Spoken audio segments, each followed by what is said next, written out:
Мен әлі адамдарды білмейді екем. Дос дегенің бәрі бірдей жүрмейді екен.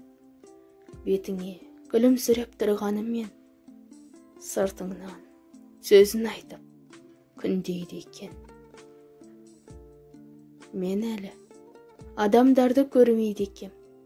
Өзгелері өтірікпен өрлейді екен. Қанша адамнан көңілің қалса дағы, үміт, шіркін, ешқашан сөнбейді екен. Мен әлі адамдарды іздейді екем. Кей адамдар сынаққа төзбейді екен. Мен өзіме жақын тартқан адамдарым менен аулақ жүруді көздейді екен.